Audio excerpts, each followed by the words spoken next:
Draft pod time, baby. That's right. Regular Broncos show at Coors with all sorts of Broncos during healthy swings. We're covering these tight ends. New little tight end signing, undrafted free agency ranks. We give you some thoughts on J.K. Dobbins, all our thoughts on this tight end class, and maybe some quarterback thoughts as well. Starting now.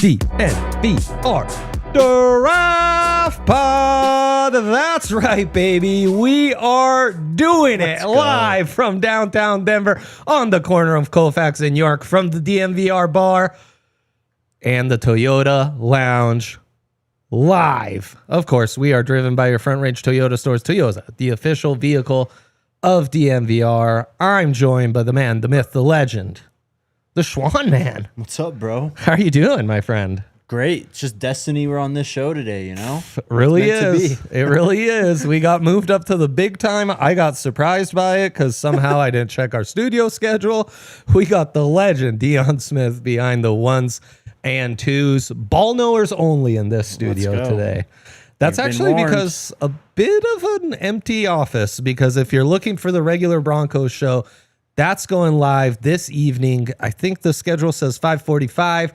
They'll be live from Coors Field, part of the UC Health Healthy Swings. That's going to be amazing. Got all sorts of Broncos guests for you, so you do not want to miss that one. But come on, don't make us feel lesser than. Leave us a thumbs up. We've got all sorts of Broncos news to get into, these tight end classes to talk about, these QB classes to talk about.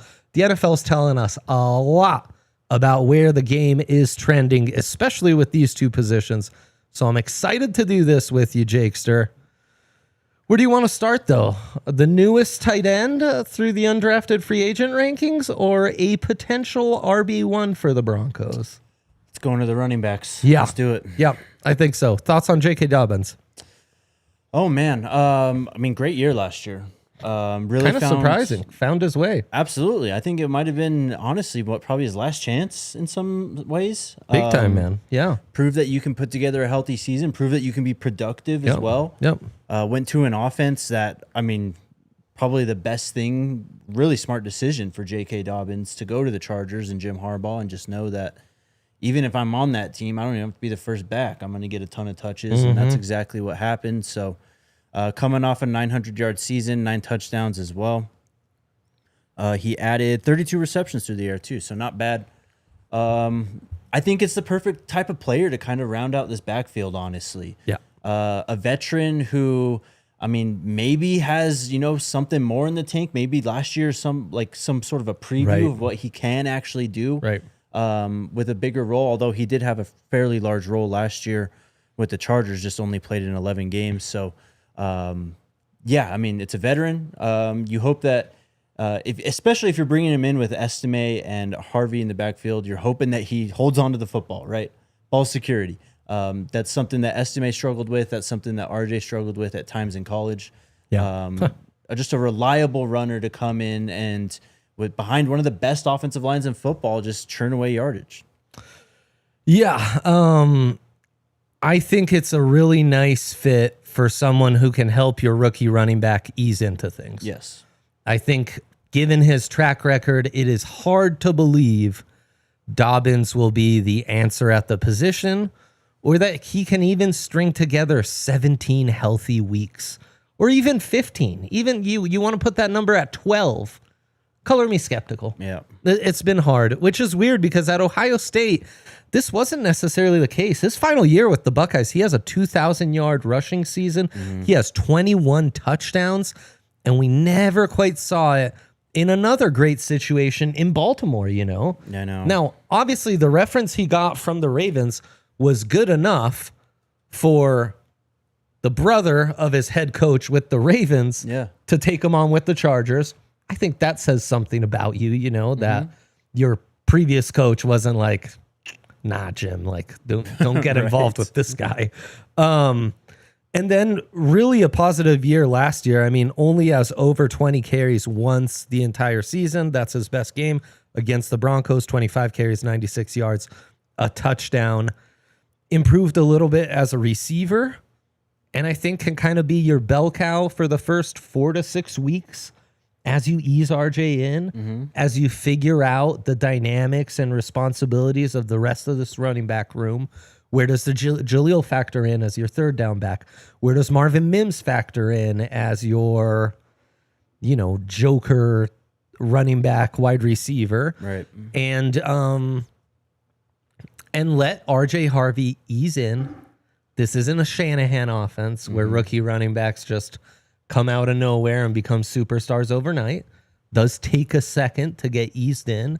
Is RJ going to be more their receiving back? Maybe, potentially. Sure. I mean, there's potential for him being more of your Alvin Kamara, certainly than your Mark Ingram type. And so J.K. Dobbins is a kind of nice way to hedge your bets.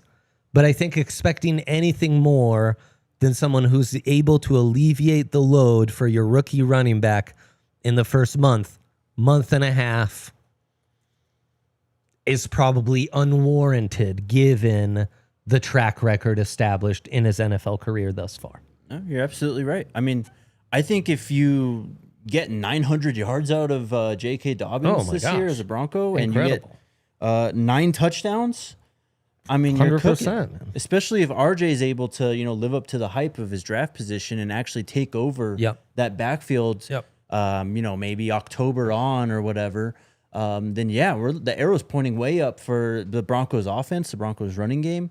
And it's one of the biggest issues this team faced. So you're looking real good as long as everything else kind of stays status quo. But yeah, just having a vet, I mean, I think that's the key thing, right? You have 2 very young guys. We saw Estimate with his struggles too. Like, I think there's a lot for both of them to learn. I mean, Jaleel too, you can throw him in there. Like, this is a pretty young running back room, and now you bring this guy in. I mean, he's been in the league only 5 years at this point, was drafted in 22.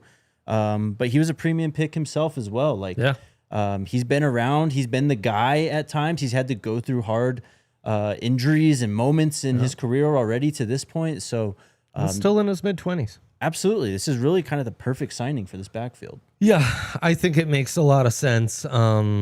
I thought as day 3 of the draft was progressing, we definitely touched on this during the live show, was like, hey, there are guys out there, and J.K. Dobbins was always kind of the first name off the list. Yep. So yeah, I'm intrigued. We'll see if they actually sign him, because right now this is still just a conversation, right? Do you buy into, did you see the photo of like him on the plane? That wasn't DIA. Do you buy that the Broncos are rolling out the red carpet for him? I mean, it's kind of set up to where this is more of a recruiting visit than your typical just free agent signing. It's right? as big as a June like free agent like potential signing could be, I think. Yeah.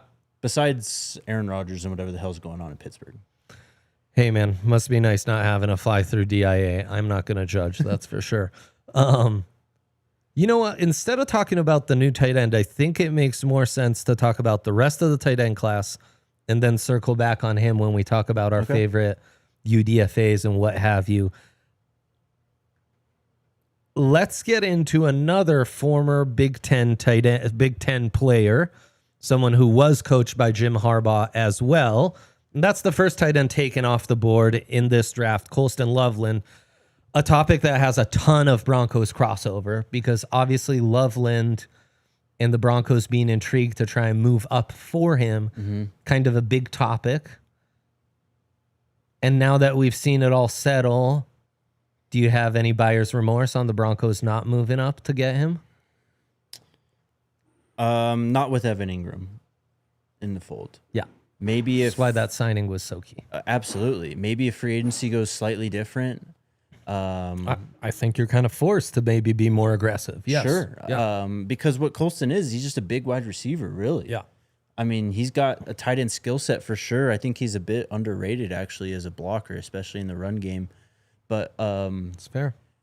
As a wide receiver, I mean, that's what he's going to play. He's going to be split out all the time. I mean, the Bears, they have Cole Kmet. They have a true, Y inline tight end. Like, Yeah.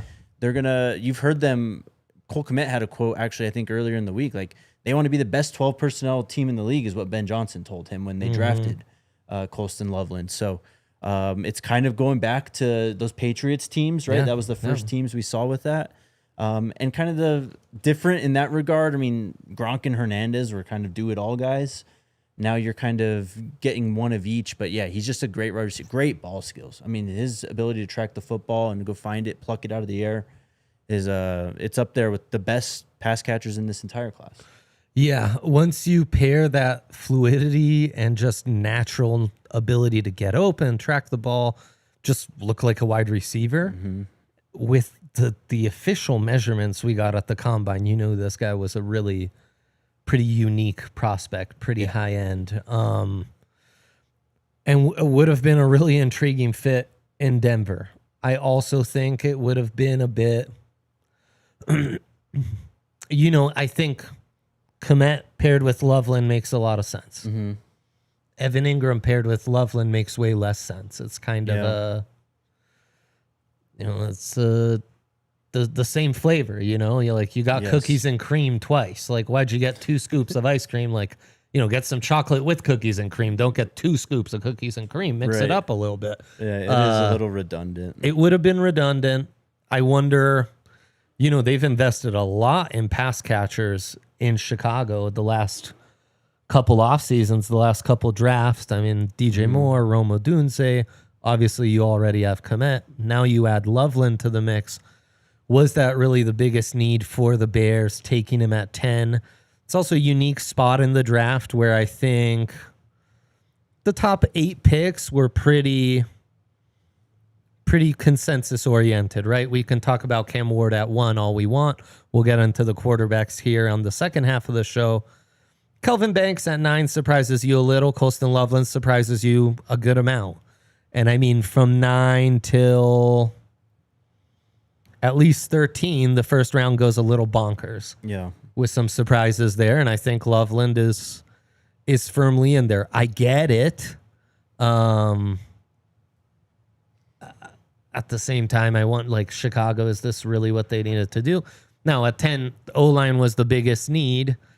Are you taking offensive tackle 4 at that point? Right. Because that's how many had gone off the board in the first 9 picks.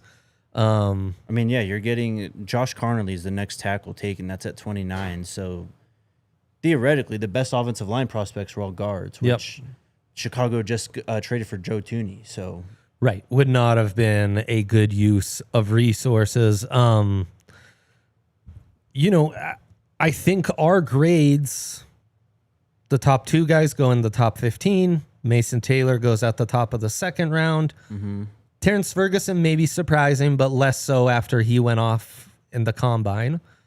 And then Elijah Arroyo goes at pick 50, 1 pick before the Broncos' second round pick at 51. Another potential target for the Broncos that they just missed out on. Yep. The Miami tight end, the 1-year wonder, and a very intriguing receiving tight end. Another guy I feel like would have been redundant with Evan Ingram. Broncos have him go off the board, trade back down. They're able to get RJ Harvey, who's staring them right in the face. So I think justified with how those first few tight ends went off the board. There was a huge drop-off after those 5. Harold Fannin goes at the top of the 3rd. Big drop-off. That was kind of the consensus top 5 with Terrence Ferguson, your combine wonder, in there as well. Yeah, I mean, it's clear that the Broncos wanted one of those 5, right? Because that's where the drop-off kind of happens, yeah. After Arroyo goes, as you mentioned, the drop-off happens in this draft, but also the Broncos trade back, 3 times after that point? We all knew they needed a running back still at that point, so maybe they had Harvey as a target all along, and they were just being patient, and they played it right if that's the case. But it's kind of the complete tight ends, right? I mean, that's really what it is. It's guys complete / guys with size and real receiving chops, or yes, premium traits. Yes, or they just have a clear-cut role when you bring them in, kind of. Yep. Like even Fannin, like it's going to take some. You want to see first off, what's the deal with the athleticism in the 40? Can you hang with these guys? But are you going to be a pure receiving tight end? But the Browns already have that in Njoku, kind of. So, but yeah, that's I guess the biggest takeaway. It's one of the hardest positions to find in this draft, at any level, honestly. Always. It's a super difficult position to play because you're mixing it up with the big uglies, and then you're also out there catching passes and playing 7-on-7. So, every level of football, I think you've got 2-3 just superstar tight ends, and then a bunch of guys who are kind of like, they fit their system, they fit a niche role, but not a ton beyond that. We'll get into more of this, the implications on how the NFL is countering sub packages on defense, and so much more on the other side. But first, I got to tell you about this incredible offer from Bet365 right now as the NBA Finals are starting. You can win $100,000 in bonus bets with the first play fortune. Let me tell you how this works. So you submit a 3-leg same game parlay. You have to have a first basket score. You have to have a first assist getter and a first rebound haver. If you are among the winners, one of the winners of this 3-leg SGP will then be awarded $100,000 in bonus bets for you to play with on the platform, which you can then turn into real money with a follow-up bet with that. If no one hits it on the first game, game 2, an extra $50K gets added to it, and so on we go. $50K added every single game until someone gets this. It's an insane offer. And if you haven't already, log in, sign up to Bet365, use our code DNVR365, deposit $10, place your 3-leg SGP, bet $1 minimum bet on this 3-leg SGP, and you can be part of this. What an awesome deal. Must be 21 plus, physically located in Colorado. Please gamble responsibly. If you or someone you know has a gambling problem, wants help, call or text 1-800-GAMBLER. Yeah. Great job. Thanks, buddy. And then, of course, a shout out to Toyota, our presenting sponsor for the studio here. Such an amazing sponsor. Such amazing cars. The perfect Colorado car. So many trucks, SUVs, all-wheel drive, 4-wheel drive options for you. The perfect cars to just get lost in the mountains. You were complaining about how hot it is and muggy. Yeah. You get lost in the mountains, Jake. It's like a different temp out there. It is. Those are your people. I drove through the mountains last weekend. There's just sporadic rainstorms. Yeah. For 5 minutes at a time. That makes you wonder if you're gonna slide off the road. That's right. We live in a magical place. Views right after. Yes, in a Toyota, you wouldn't be worried about falling off a cliff or falling off the road too much. You've got that going for you. Anyone at DNVR who drives a Toyota will just tell you how much they love their car, how much they swear by it, the reliability, the customer service they have, even after you've bought your car. And just all the safety features. Visit your Front Range Toyota stores at a location near you. AutoNation Toyota, Arapahoe and Centennial, Corwin Toyota in Boulder, Groove Toyota in Littleton, Mountain States Toyota in Denver, Stevenson Toyota East in Aurora, Stevenson Toyota West in My Hood, Lakewood. Toyota, the official automotive partner of the NFL and the official vehicle of DNVR. Let's go places, my friends. Okay. The NFL's always going places, Jake, and the battle for offensive coaches for at least 15 years is how do you counter all the sub packages? We started running less. The short game really it became less of just the run game, but alleviated by the short passing game. 3 wide receiver sets are the norm. Receiving tight ends are the norm. So defenses are often 60% of the time, right? If not more, 4-man fronts with 5 guys on the backside. And so it's a constant battle of how do we beat that alignment? Yeah. You're cheating on us with 5 DBs. How can we then restore the terms? Now it's back on our terms. And these tight ends are so key in that. And I think it's why the guys we highlighted in that top 6 are all going in the top, 80 picks here, top 70 picks, because they're all such matchup nightmares, matchup erasers. They are jokers. I know people are tired of that word in Denver, but this is where the term comes in handy, is exactly in this schematic dilemma of we've got 5 DBs on the field. How do we counter them? How do we take it to them instead of them being able to dictate the football on their terms? Versatility. Yeah. That's why I think the tight end position is so crucial in this, right? That's why we bring up blocking with these guys, even though we all know blocking's more of a nice add-on than the feature thing you're purchasing. Well, but it's still key, because if you have a tight end that can't block, and the second you line him up, it's a pass because this guy's a non-factor as a run blocker. That's a huge giveaway. That's a huge tell. Yeah, I mean, scoring, touchdowns and one-handed grabs are going to get you the highlights, but getting dirty, getting in there in the run game is what's going to get you paid in the NFL. And that's what makes these defenses or these offenses so hard when they have a good tight end to defend. You think of George Kittle and what Kyle Shanahan can do at San Francisco. Again, going back to and how ahead of its time was the Boston Tea Party back in 2010s with those two guys. Right. I mean, and it's 2 unicorns too. And that's the other thing, is finding the unicorns at the position, I think, right? Colson Loveland, Tyler Warren, I don't know if we're really throwing those guys in there, but Brock Bowers the year before. What we thought Kyle Pitts would be. Yeah.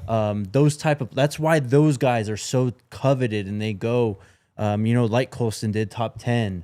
And they're talked about as these kind of rarer prospects, because the tight end can change everything. A running quarterback can change a lot too, I think, when it comes to this as well. Great point. It's a great point. So it's, Ask can a receiving running back, Yeah, absolutely. I mean, and a do-it-all running back is almost as good as a do-it-all tight end. In terms of like Saquon. I think that's what made the Eagles so hard to defend too, right? You have Jalen Hurts, who's got healthy again. He was actually throwing the ball well, was running really well again. And then they added Saquon now. And it's like, oh my God, what are we supposed to do now? Like, we just hope that we can tackle these guys. Yeah, 100%. That's why I obsess over receiving running backs all the time. Mm-hmm. It's such a huge factor to me to add that, like, an extra layer of value to what you bring to the position. After that, we only see 1 tight end drafted in the 4th round. That's Gunnar Helm. What happened with him? It's the supposed ankle injury when he ran the 40. Right. That killed him. That's it? I mean, I also think the tape was never that super duper special. I guess he just had a really good late run in the season. And that's what we're putting all our eggs in. To me, him and Terrence Ferguson were the same guy. Okay. There shouldn't be a 2-round difference, but the 2-round difference stems from Terrence Ferguson went off at the combine, tested like a total freak of nature. Gunnar Helm did the exact opposite. He had really bad testing, whether that was due to an injury or not, clearly didn't really matter to the NFL.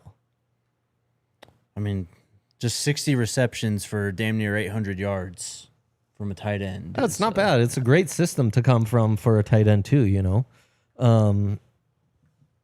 That one was just odd to me. But. He also didn't have, they had Stevenson at Texas last year who went to Carolina, who went a pick after Torrey Franklin. So Ferguson had several years of good tape at Oregon. Right. Helm just had the 1 season. That's fair. I mean, at a position like that, too, I think you do take the volume over the flashes. Give me the guy who's proven he could do it year in, year out. I agree. And while this guy may have more production in 1 year, Yeah. That makes sense. And I mean, I think they were both like fairly high floor tight ends. Mm-hmm. But then that testing is going to define your ceiling in a lot of ways, too. Yeah, that 4.8, 4.40. Yeah, that's what got him. After that, a bunch of guys taken in the 5th round, and then Caleb Lohner taken in the 7th, and a bunch of fun undrafted guys as well, including one the Broncos just signed in Caden Prieskorn. Ole Miss's and former Memphis Caden Prieskorn. Lohner, Prieskorn. Where do you want to go? We've talked a lot about Lohner. We have. And honestly, I don't know how much more is left to talk about. No, it's 7 receptions for 7 touchdowns. Yeah. I mean, like, you've all seen the 7 receptions. You've all seen the 7 touchdowns. Potential feels unlimited. Feels like he could be an immediate contributor as a red zone guy. Yeah, Sean already mentioned the name, Jimmy Graham. Like, Yeah. yeah. I mean, it fits everything we just talked about countering sub packages and all of that. We'll see how ready he is to contribute in year 1 outside of just being a very intriguing red zone weapon. I think you're just looking to get something out of him on his rookie deal. Yeah. Yeah. That's really the goal. No doubt. I mean, obviously, the sooner the better, but this is a pure project. He's got to learn the game, got to learn the position a little bit more, the nuances. Yep, big time. I mean, I think it's one of those positions where that plays an extra important part in this. Yeah, I thought there was some really good undrafted tight ends. Jalen Conyers. It's our guy. CJ Dipper from Alabama. Jake Brenningstool. Yeah, the Clemson kid had a bunch of fans. I mean, Bryson Nesbitt, honestly, I thought would be... Ben Urosic, he had a great career at Stanford. Yep, exactly. And Caden Prieskorn kind of fits the Urosic mold where it's like he had some really good years at Memphis, transfers to Ole Miss, pretty good. I'd honestly compare him to a Greg Dulcich. I think that UCLA offense asked him to block a little more, so you had a little more established blocking chops for Dulcich. But Prieskorn's similar. It's that receiving tight end who maybe doesn't have otherworldly athleticism, but moves pretty smoothly, has some nice hands, has some fluidity to him, and honestly, I think is a guy who very quickly could be pushing Thomas Kroll for his job, you know? I mean, that's a beautiful shorthanded breakdown right there. Thank you. What you just said, I mean, it's not flashy, but there are kind of some plays and some moments where he surprises you. It's with his hands particularly. Yeah. He's got a good catch radius. He's confident in his hands. He can, extend and make one-handed grabs. He's got a nice highlight reel of that. The RAS isn't great, though, as you mentioned, not a great athlete. 5.46 on the RAS. Actually, the only green grade he has is in terms of height. He's at 6'5" and 7/8, so he's almost 6'6", but a slightly underweight. And really, what was his weight? 246 for. So not 6'6". terrible. I mean, Yeah. from the RAS perspective, that's Totally, what it is. totally. Really, it's his jumps though, and that's where the lack of athleticism, I guess, kind of shows up. Only had a 31-inch vertical and only jumped 8'11" in the broad. And that kind of shows on tape. It's not a guy who's going to blow you away, off the line. Like, oh my God, look at the separation he generated, or look at how quick he is down the field. Like, he's not very explosive. He's just really sure-handed and a massive target at that 6'6" frame. But as you said, I mean, moves, all this considered, moves actually pretty well. Yeah. And was in a fairly unique offense in that Of Rebels course. offense there under Lane Kiffin. So I think there's also some adjustment that can be made. But I think as a third tight end, as kind of another receiving tight end option, much like running back, we kind of thought, might be smart business to draft too. I think we felt like that about tight end as well. And I'm glad that this week we've kind of gone back to invest in these couple guys. I mean, this guy to me should have been a priority undrafted free agent signing. So the fact that you're able to get him a month later after the Lions cut him, right? Yep. Is really intriguing. Also, boy, these crowded practice squads are making it a lot harder for guys like this to just get signed instantly. I mean, yeah, that's... A couple years ago, this guy signed within the first hour after the draft, and he's on that practice squad for a solid 2 years. Absolutely. He's not going anywhere, I mean, look at the Lions are one of the best rosters in the NFL. No doubt. And that's just what happens with teams like that. A roster built by a Sean Payton disciple as well, worth mentioning. Great point. These undrafted free agents, they get to pick where they go. He probably saw, he thought he had an opportunity at Detroit. I mean, right. Dan Campbell, he loves to get the big guys, especially those tight ends in. Just didn't work out. Great for the Broncos, though. I mean, It's like getting an extra 7th round pick, kind of. Getting an extra Caleb Lohner is exactly what it is. In a way, I mean, he's more experienced, though. And as you said, like, I think he's more ready than Caleb Lohner is quite clearly for this year. For sure. I mean, even if you just throw him in the red zone, this is another thing we can get into. I mean, they are building just a monstrous receiving core of mass, honestly. Yep. I mean, they're so big at tight end and wide receiver. No doubt. And I think something I wanted to touch on when we were talking about the tight ends the Broncos weren't able to get. You wonder how much, we talk about them as tight ends. We do these position reviews and everything. Mm-hmm. For the Broncos, how much is it more just the conversation of a big slot target? And it's like, okay, we missed out on Colston. We missed out on Arroyo. Cool. Let's get Pat Bryant, our next best big slot target, and have him on top of Ingram, and then go back to the well with these tight ends, and Perkinson, did I say that right? Prieskorn. Jesus. Forgive me, chat. You guys know. We know the deal. Move tight end can be moved around the formation, even given a few option routes, or maybe even given a little handoff, treated like an H-back out the backfield. Yeah. I think that's something you didn't necessarily have with Lohner, who's still learning the position. Yep. And I think can add another element. That's kind of, like Nate Atkins brings that to the table right now. So yeah, we'll talk about our favorite late tight end picks. And yeah, wrap this discussion up on the other side here in the sec. Thank you, chat. You guys are amazing. I've seen some great comments. It's a thumbs up. Jose's comment about his Toyota. I got to save that one for later, Dion. But first, a shout out to our friends at First Bank, whether on the road, at home, or somewhere in between. First Bank makes banking easy, convenient, and most of all, secure. Their mobile banking app allows you to check balances, pay friends, manage your money anytime, anywhere. You know it. And here's the best part. Open a new First Bank checking account today, and you could earn $300. First Bank is all about helping you stay on track. Their tools make it simple to stay in control of your financials without the hassle. No matter where life takes you, First Bank gives you the freedom to bank how and when it works best for you. So if you're ready for better banking and the chance to earn a little extra, head to efirstbank.com/bonus. That's the letter E, FIRSTBANK.com/bonus to open your account. Bank how you want, when you want with First Bank. Certain restrictions and requirements apply. Member FDIC. And we've mentioned it already. Our friends for the Broncos show, they're not here in studio because they are going live from UC Health's Healthy Swings. That's right. UC Health, our phenomenal partner, is putting on this amazing charity home run derby at Coors Field right now.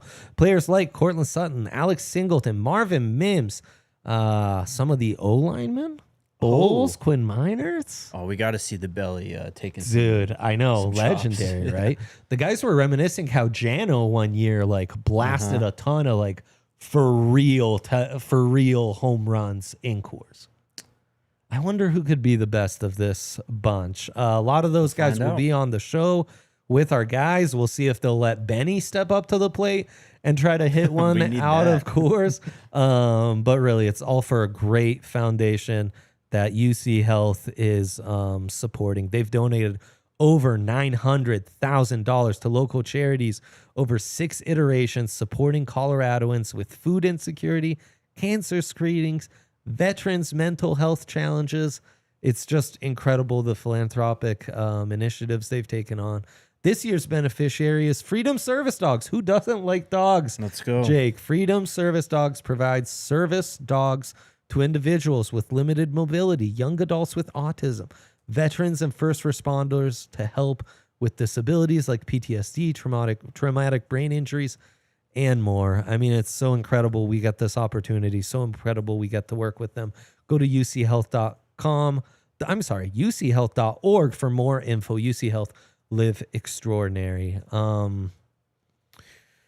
Thanks, chat. We've got a lot going on. Leave us those thumbs up. Okay, let's wrap this with, do you have a favorite pick in this tight end class for you? Let me pull it back up here. Yeah. I really like what Dable did in this draft. We'll get into Jackson Dart here in a second. But I thought getting Nebraska's Thomas Fidone II in the early 7th was a really nice pickup. I thought that dude moved really well this year. Didn't get as many targets as he probably his talent should have warranted in that pretty meh offense. But yeah, I thought he moved well, had a nice frame, and I thought he was maybe a little closer to that Gunnar Helm, Terrence Ferguson range than he was all the way down at the 7th. I'm going to go with Terrence Ferguson to the Rams. It's a fun offense. And that's exactly why. It's a fun offense to add a tight end like that. We'll see exactly what type of player he becomes, but I feel like, again, we started this show with. Sean McVay has kind of been on the cutting edge of, offensive ingenuity, right? Yeah, right. He was the one who really brought in that 11 personnel. Even Tyler Higbee at times has been crucial to that offense. Certainly. When he's been healthy. If they get the player they think they're getting in Terrence Ferguson, I think they're getting a real weapon. And I'm really excited to watch that offense this year with Devontae Adams and Puka. I think it's a real good chance for Sean McVay to kind of remake himself. And if these guys can deliver and can live up to, especially Ferguson, where he's drafted, this offense is going to be back to being top 3 easily in the league. Well, and it's a nice fit because Ferguson, I think the area he stood out most for me when I watched him at Oregon was his ability after the catch. Mm-hmm. And in that offense, you're going to be focused on everyone else but him. So perfect situation to just gather up some dump offs and then be able to take those for an extra 10, 15, house one every now and again. I mean, especially with Puka and Devontae now, I mean, you're just going to be looking all over the top. Don't let these guys beat us. Even with those condensed formations that McVay likes to play in, just having those tight ends leak out, even just an arrow route to the away from the play, those things can really deliver some yardage and points. I'm intrigued by Robbie Otts, the late 5th rounder, the big Bama fullback. I mean, listed at 274. Imagine a fullback at 275 pounds in the NFL, guys. That's old school right there. That's back in my day. So you had the dynamic receiving tight end in Arroyo, and then you go get yourself a 275-pound fullback. That's a fun little arrangement there. Okay, let's do this quarterback thing. You going to be able to talk about this? Let's do it, man. Yeah? Yeah. Good. Just tight ends, we started with Broncos focus. Quarterbacks, I think maybe my biggest criticism of the Bo Nix pick was that I thought maybe you could have got Shedeur Sanders the next year. In the next year? Well, you could have.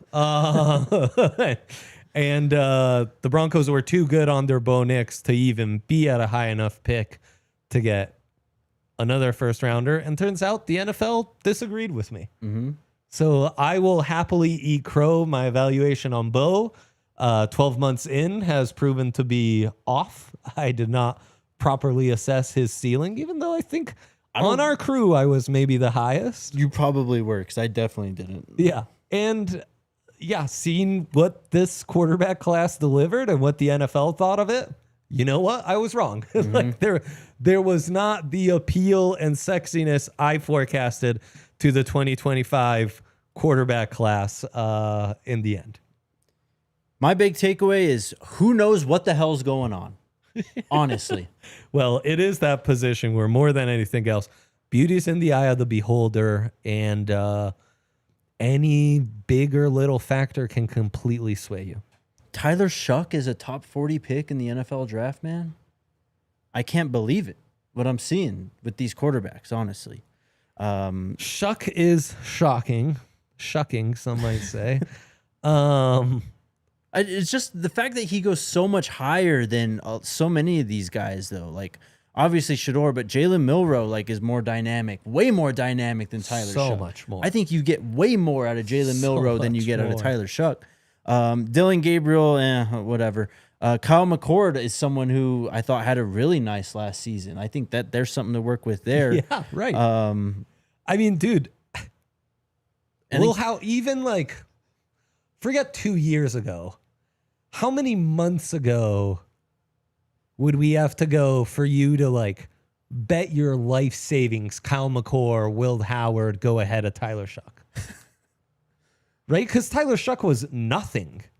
I mean, no. Yeah. Granted, this is probably the only podcast on the network that actually talked Tyler Shuck. We talked Tyler Shuck in like 2022, my friend. Absolutely. He was balling on Oregon. 2022. I really liked Tyler Shuck, you know? Didn't work out in the end, and we kind of moved on with our lives. Yeah. Which I don't know. Is there a Bo Nix lesson in that? That's the Because, thing. you know, I think us draft Nicks, we are having a hard time moving on from our previous experience of these quarterbacks, right? And it's kind of like the guys who've watched them with a fresh eye, which, by the way, is happening in these NFL front offices, right? Like, in some ways, we're the scouting departments and the head of scouting and the GM who are like elbows deep in this stuff. For, 24 months, you've known about Cam Ward and Shador and Milroe and Bo and all these guys. 24 months might be conservative, in fact. Oh, yeah. I mean, Shuck has been, you've had your regional scout has been on top of Shuck for a solid 4 years, right? Going back to Bo Nix, I mean, Right. starting as a true his first game was a massive game against Justin Herbert. Like, we've literally been watching them since their career started in college. And then what happens in these NFL front office dynamics? Yep. Free agency, the dust settles. We head over to Indy for the NFL Combine. And now the head coach, who's a huge decision maker, he might be the guy who has final say, like he is here in Denver with Sean Payton, like he is in San Francisco with Kyle Shanahan. I mean, shit, we could go team by team. It's at least half the NFL. There's a lot, yeah. Then that guy comes in with fresh eyes and he's like, no, what about this RJ Harvey guy? What about this Bo Nix guy? What about this Tyler Shuck? Oh, he's 26? Well, guess what? I don't give a shit. That's such a great point. I think that has to be it because they're not taking into account like, oh my God, like if you showed Sean Payton, I'm sure he saw it, but like if he was watching Bo Nix at Auburn back in 2020 and all that, like I'm sure he had some opinions of Bo Nix that probably he would look back on and go, okay, that's maybe not the most accurate in terms of what he became as a rookie in the NFL. Yeah, I mean, maybe we're just too close to the sun, honestly. We're just too deep into it. And we have these moments. I mean, we all have them with these draft prospects, right? They make a play, and that's always like, stash that one away. Remember this guy to watch in 3 months, right? Yes. Or in the terms of quarterbacks, like, that was really bad. Just remember that when we're talking quarterback evaluation. Because I've done it a lot over the years. Brock Purdy was another one. Oh, dude. Where it was like, what is this guy doing half the time? We missed so bad on Brock Purdy. It's crazy. I mean, I think everyone did. He was the last pick in the draft. 100. I mean, but he was a smidge of a joke on our pod. Yeah, no, he And was. we would get questions once every now and then. We'd be like, buddy, look, like we moved on from Brock Purdy 2 years ago, like, and so I feel bad. I do too, and What it makes can me you do? feel bad What can because you do? it feels like I'm not doing a great job. But it's like sometimes we are too invested in like maybe the play to play, game to game, even season to season trajectory of these guys. And at the end of the day, I think what we need to do more when we prepare for the draft, especially with quarterbacks, what have you done for me lately type of thing. It's also what you're describing as And also the progression, though. Like, if a guy's in there Right. 5 years, That's like, what how much did matters. you grow from year 1 to 5? that really matters. It also accentuates what the spotlight is on that position and how much one play can define your perception and how unique that is to quarterbacks and doesn't really happen with other positions, Yep. Like, Genty had a fumble. Okay, I mean, I've got 600 other carries to study in his career. Right. It happens. We don't have that attitude with quarterbacks. Yep. I think in some ways it happened to Shador. Absolutely. People dwelled on the bad Shador tape a little too much. They dwelled on the interviews.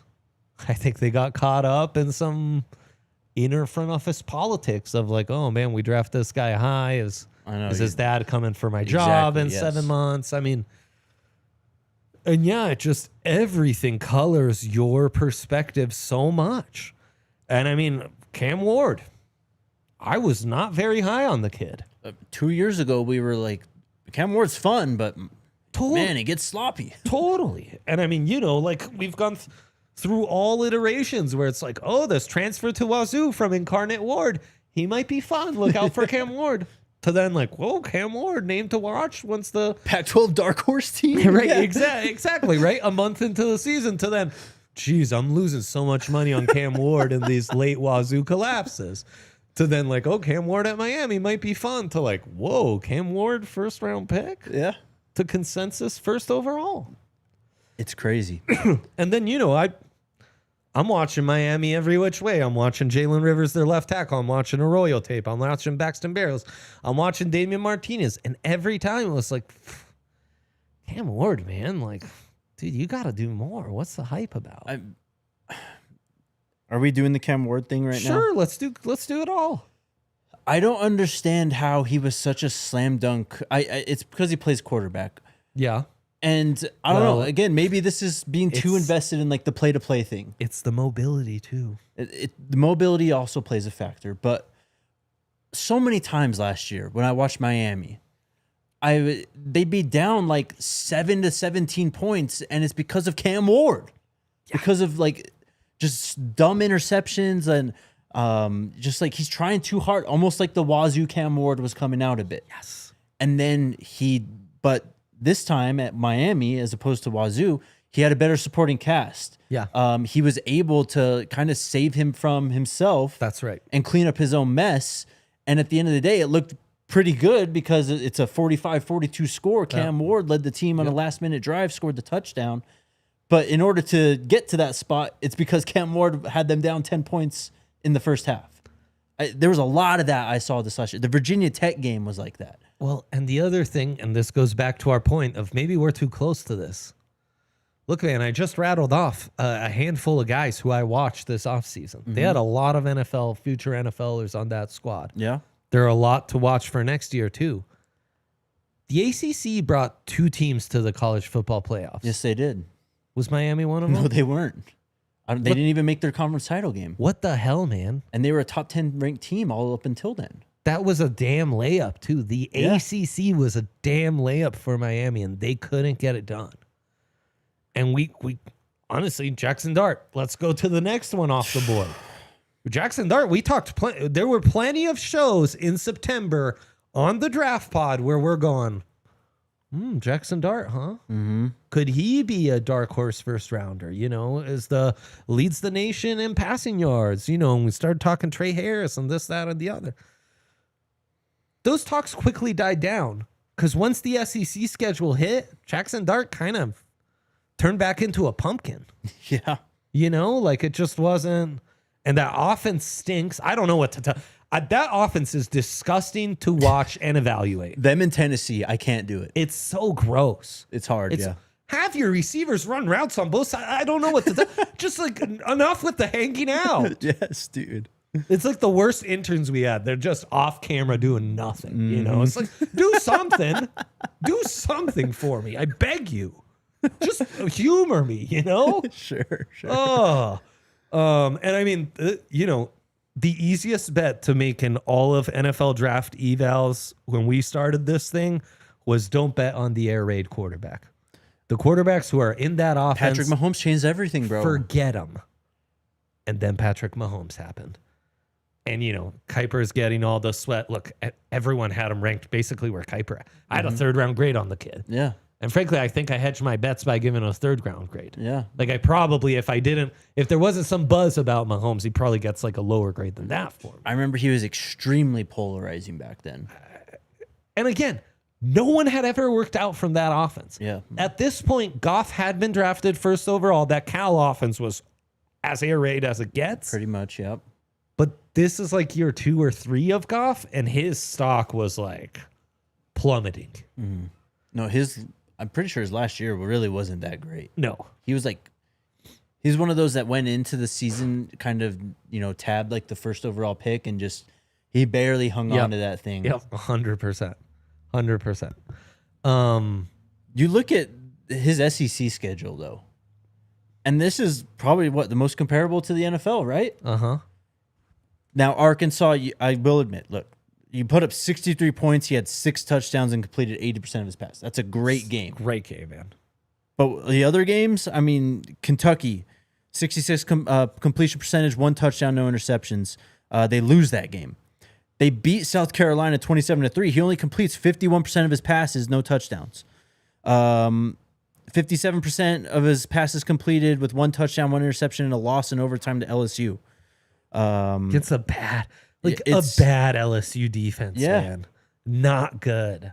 And this is a lot of, I think, Dart and Ole Miss in the SEC the last 2 years. Like, that's been their weakness, is playing in conference. So, It's just crazy to me the Giants drafted a 3rd-string quarterback in the first round. That is insane. and then Shuck is the other one, early second. Those are your 3 top 60 quarterbacks. I don't really have anything to say Cam about Ward, Tyler Jackson Shuck, Dart, bro. Tyler Shuck. That's crazy that Tyler Shuck goes this high.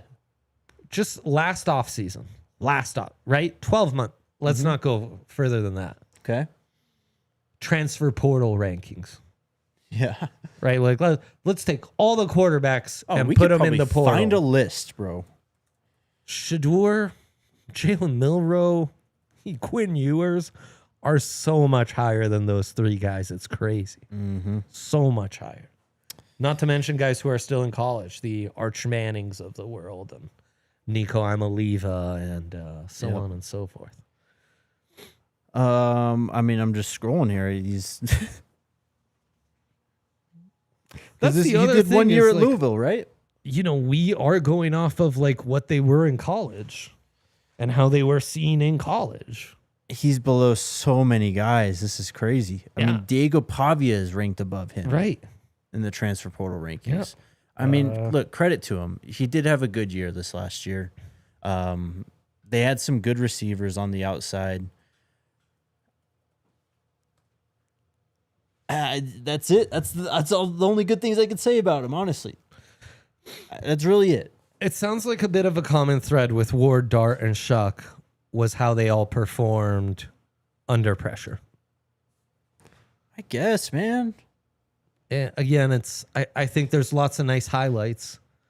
I think when I go and look up the stats and I specifically identify like the money downs, like 3rd and long, Shador was top of the class. Bo Nix and a lot of the top guys from last year outperformed all these dudes. Yep. And then on Shador, I there's no clarity a month later as to what happened. Honestly, it doesn't make sense still. Yeah. And if you're now surprised that he's looking good at camp, I don't know what to tell you, man. And they're not letting. And this is still he's working with the 3rd stringers and like the camp bodies. Basically, it's not like he's running out there with Judy and Njoku and all these dudes. Like he hasn't done that yet. It's just crazy. I fully expect him to start a great majority of the games for the Browns this year. I expect him to do pretty decent too.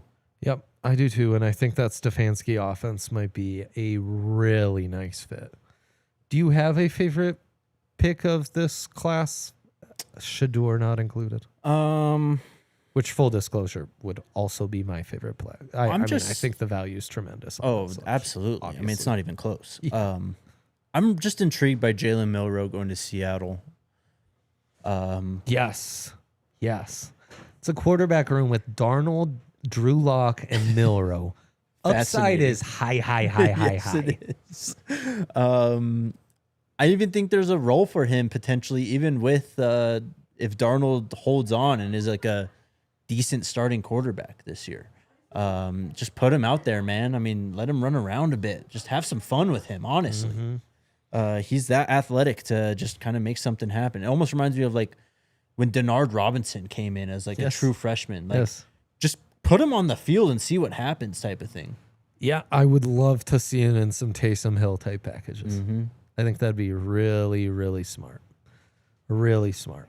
We didn't even mention Quinn Ewers. He ends up being the last quarterback drafted in this class. to the Dolphins. That's of all the teams who you're like, oh, that backup's going to get more playing time than any other. The Dolphins would be first on my list. So, yeah, I think he could have something with all that speed at wide receiver they've got and his big arm. That arm, yep. I also think, Kyle McCord, a guy like that, going to the Eagles, a team who they were playing. Kenny Pickett started a couple games last year. And, they've found a way to like flip their backups and turn them into something. I think there's some intrigue there as well. The NFL should just take notes from the Eagles. Just keep taking quarterbacks, man. I mean, just keep doing it. Who knows how many you're going to hit on? I mean, they ended up trading Kenny Pickett to the Browns, and he was like a throwaway sent to them. Like, they just acquire these guys and keep amassing capital because of it, because they're the only ones who can. Can you say another team has truly invested more at the quarterback position than the Eagles in like the last, I don't know, 5 to 10 years? I mean, they constantly try and pack that room with talent. With the caveat of they're one of the few teams who hasn't spent like a first rounder on a quarterback. That recently. too, it's incredible. Aside from the trade up for Wentz, which sure, 10 years ago. I mean, you gave up quite a lot for that, but at a certain point, that looked like it was really going to work out. Sure did. And I mean, the drop off just hasn't been there. And they were smart when the Wentz experience wasn't dead yet to go after Hurts in the second. Exactly. And this is why they're where they are right now. It's because they drafted they drafted Kyle McCord in the 5th round. Yeah. They do these things. They're patient in the draft with all positions, but quarterbacks too. I mean, they take them. Yeah, and beauty's in the eye of the beholder. And I think instead of maybe that's the best note you could give to those top 3 guys drafted is like, look, beauty's in the eye of the beholder. And I think you're smarter to make a bet on these QBs than you are to maybe, I mean, that's what the Browns have done. It's like, that's not our guy next year. That's not, exactly. It's like, at a certain point, you got to see the vision or not, Right. Absolutely. Totally. We've got a super chat here from Hojak Borsman in the Toyota chat saying, last year, I compared Knicks to Dak Prescott. Y'all didn't seem to love the comp at the time. Do you see the vision now? I mean, I didn't really have high expectations for Bo, honestly. What do you think? See the Dak comp necessarily, though. He's coming from that Tebow offense, that Dan Mullen ran. That's kind of what Bo was doing at Auburn, though. He was just running around, man. I mean, maybe not his QB run more design. Of a precision passer. Dak, that whole offense was like Dak running RPO, and then now RPO there is a lot of crossover, and then back shouldering to the outside. I can see that comp, honestly, though. I mean, he's kind of like a point guard at quarterback, like a distributor, and he's way more athletic than a lot of people think. I mean, obviously, this is Dak coming out, not Dak now with all the injuries that he's racked up over the years. Right. You think of rookie year Dak, I think there's some similarities between last year's Bo. Yeah, I mean, maybe that was the fallacy in the Bo comps is maybe it was the more run-oriented college quarterbacks that we should have been looking. Because, I could comp into a less athletic Lamar Jackson in some ways, right? Sure. Like Lamar's that point guard type quarterback. Yeah. Now, Lamar's one of the best runners I've ever seen. Of course. Football in his hand. I don't think Bo's at that level, but there's some, in some ways, is he smaller Jalen Hurts, Yeah. Hurts, I think, has more of a gun, but like both of their kind of calm composure, dual threatness, ability to operate within an offense and be that point guard, I think Bo's got a bigger arm than Jalen Hurts. You do, huh? I do, yeah. Interesting. If not, it's really close. So, yeah. I honestly don't really go to DNVR.com. We're going in overtime to follow us if you're watching on Samsung TV, Roku TV, or other platforms. Is on your there smart TV. Another quarterback comp for Bo that you think would be more accurate in terms of what he did last year? I mean, now in retrospect, I feel like there's a lot of Breeze, man. You know? I can't get. I mean, they're just such different players in terms of athleticism that They are. Though Purdue Drew could move. okay. Chargers Drew could move. And that's the play he got hurt on was running. Yeah. Baker. I mean, honestly, I think Baker in retrospect, there's a lot of Oklahoma Baker in Oregon Bo. You know, I could see that actually. A lot. I could see that. Lincoln Riley offense is a little different, more vertical passing concepts, but it's fairly similar. That's not bad. We never talked Aaron Rodgers, but I think there's some Aaron Rodgers to his game. Aaron Rodgers was more athletic than people gave him credit for, especially early on too. Yeah. Undersized, never really mattered. And, you know, off platform, being able to get it out, different angles. They have that to them, for sure. Did we have any other super chats or comments worth hitting, Dion? Okay, beautiful. Guys, thank you so much. Leave us a thumbs up on the way out. Love Appreciate seeing you, the chat. Toyota chat. And tune in for our Broncos show from the UC Health Healthy Swings at Coors Field. Going to be a blast. Going to have some amazing guest insights. You name it. So until next week, we're out. Mad love. Bye. We all silly like the mayor.